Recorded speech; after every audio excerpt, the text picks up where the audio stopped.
Good day, readers. We are today ready at lesson 56 in our blue reading book. If you need to grab your book, pause for a moment. Reading book and packet are needed. Lesson 56. All right, let's get started. Column 1. All the words in column 1 have more than one syllable. The first part of each of them is underlined. Right. Listen carefully. Number 1. Well and come make. Right, welcome. Number 2, a and board make. Yes, a board. You might remember a board was a spelling word quite early on in our spelling lessons. Word 3, bag and edge make. Yes, baggage. Number 4, we have a compound word, tooth and brush make. Good, toothbrush. Number 5, under and lined make. Underlined. Excellent. All right, column 1, the quick way. Ready? Welcome, a board, baggage, toothbrush, underlined. All right, column 2. All the words in column 2 have endings, right, called suffixes on them. So we're going to read the root word and then the suffix to make these words. So number 1, board plus ed make board. Right? So that's ed, past tense ending, bored. Not the kind of bored like you're bored listening to Mr. Long do these vocabulary words, but boarded, right? Boarded. Like they boarded the ship to set sail to the Plymouth colony. Number 2 is clothing. What word? Good. Number 3, checkered. What word? Good. Checkered. Number 4, the root word is adult, and we've added the suffix s to make what word? Right, adults. Number 5, the root word is provide, and we've added the ed, right, ed, past tense ending, to make, right, provided. Let's do column 2 the quick way. Ready? Boarded, clothing, checkered, adults, provided. Column 3. All the words in column 3 also have endings. Let's be careful. What's word 1? Right, 11th. Like you're the 11th person in line, or you're in 11th grade. Number 2. What word? Good, remembering. Number 3. What word? Excellent, questioned. Number 4. What word? Excellent, scientists. Column 3 the quick way. Here we go. 11th, remembering, questioned, scientists. Good work, scholars. Column 4. What is word number 1? Now you know my laundry's done. What's word number 1? Yes, doctor. Number 2, what word? Right, guy. Number 3 is the word route, when you take a route to get somewhere. What word? Right, route. Number 4, we learned last time, is the largest city in Japan. What's word 4? Correct, Tokyo. Word 5, the root word is pack, and we've added the ed, past tense suffix to it to make what word? Yes, packed. And word 6, what word? Good job, suit. Let's do column 4 the quick way. Ready? Doctor, guy, route, Tokyo, packed, suit. Scholars, if you want to pause and practice any of those vocabulary words, go right ahead and do that. Otherwise, we are moving on to part B. So we're going to today read the next story about Wendy. But first, we have an information passage that's going to give us some facts about Japan. More about Japan. In today's story, we will read about Wendy in Japan. The map shows the route that her jet plane took to Japan. Name the country the jet left from. Let's do that. Do you remember what country? Take a look at the map. Right, she left from Canada. In which direction did the jet fly? So scholars, I'm going to have you answer that, but let's do some checking. So the plane took off from Canada. The X shows where the plane started. And then the plane landed in Japan. It landed in the city of Tokyo. Get ready to tell the direction Wendy's plane took. Everybody, ready? What direction? Right. She flew west.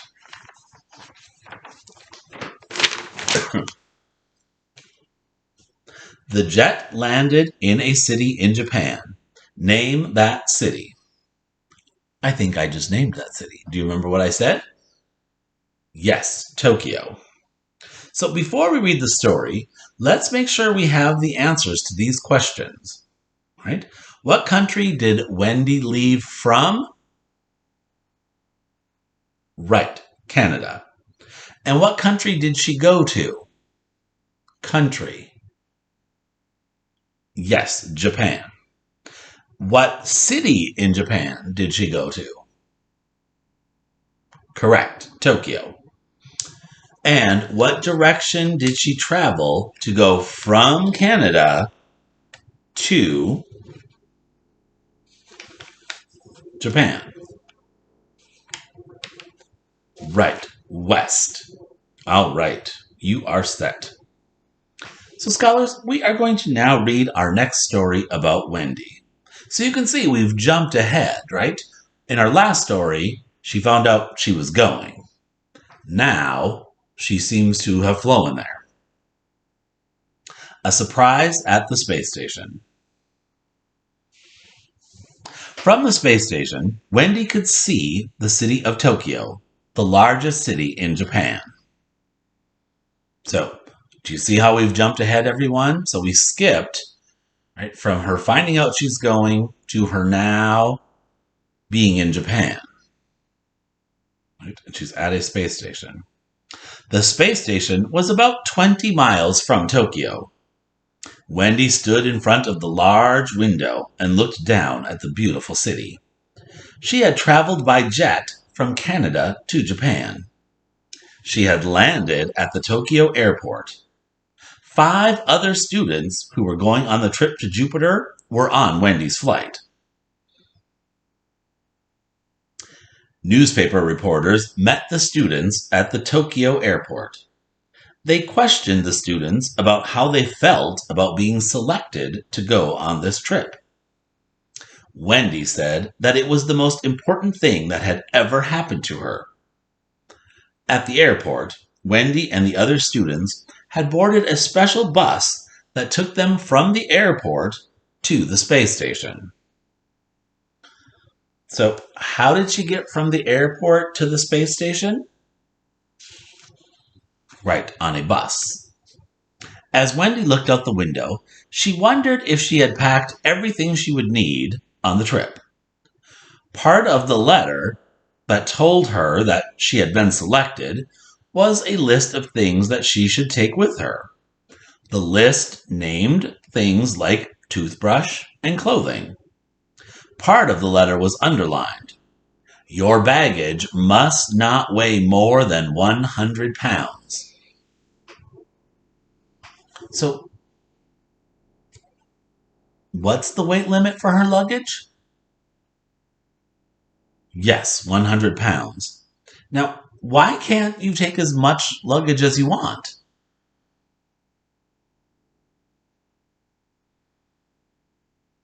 Did your answer relate to, right, there has to be a weight limit because otherwise the spaceship could be too heavy? Right?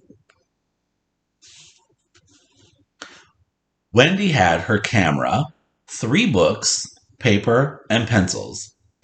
She didn't have room for her computer and some of the other things she had wanted to take. In fact, Before she packed, she had her room filled with things that she wanted to take, but she had to leave most of them behind.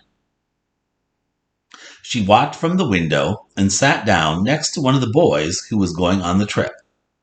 His name was Bob. She said, "Do you have your list of students?"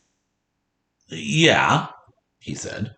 He opened a little bag and pulled out the list. She didn't know any of the other students who were going. Sydney's name was not on the list. Scholars, who is Sydney? Oh, right. Sydney was the girl who had been sitting behind Wendy on test day. Oh, and she's not going.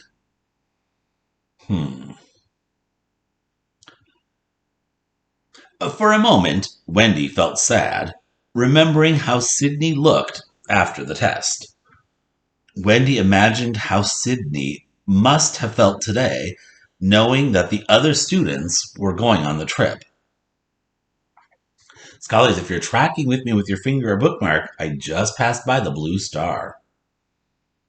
Wendy told herself not to think about Sydney. She asked Bob, Do you know any of the other kids who are going on this trip?" "Well, I did," he said. "Tim Mallory was supposed to go, but he's very sick, and he can't make it. That poor guy." "That must be terrible," Wendy said. "I'm here," a voice shouted from behind Wendy. "I'm here." Wendy turned around and looked. She couldn't believe what she saw. There was Sydney, standing in a checkered coat with her arms stretched out from her sides. She was laughing. "I'm here," she repeated. That seems very strange, scholars. Was her name on the list? No.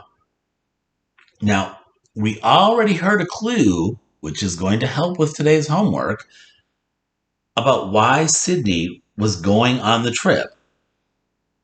Before I continue reading, can you figure out why she might now be at the space station, even though her name was not on the list?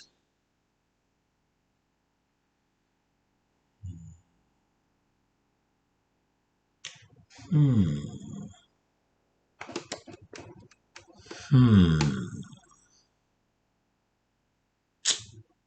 Let's find out.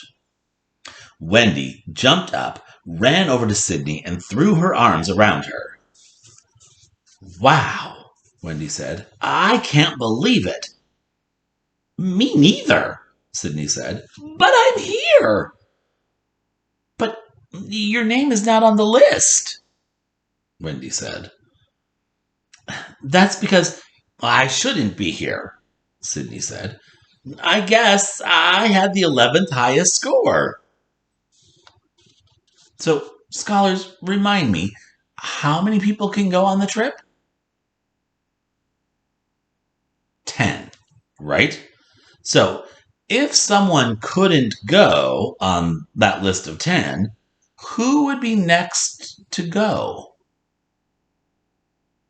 Right, the 11th person on the list. Let's continue. Sydney explained, "They called me last night and told me that somebody got sick and couldn't go. They asked if I could go. Could I go? Could I go?" She laughed. "Could I go? You bet I could." So, right? So she's saying, like, could I go? Like, duh, right? Of course I could go. This is a great opportunity. So, scholars, I'm going to have you pause and read the rest of this story to yourself, and then I have a couple questions for you. Read carefully.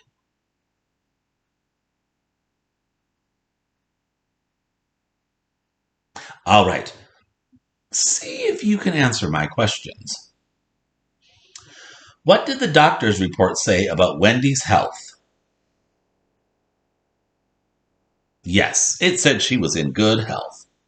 Most of the other passengers on the trip were not young people like Wendy, but they were what? Right, scientists. And how many young people had made this trip before Wendy and the other students in her group? Correct, none. They're the first group of students to get to do this. That's pretty exciting. So, scholars, I'm going to look at the homework assignment with you now. Remember, read this aloud to someone in your family, a pet, or even aloud to yourself with a stuffy, but make sure you're reading aloud to practice your fluency. Build yourself up as a strong, successful reader.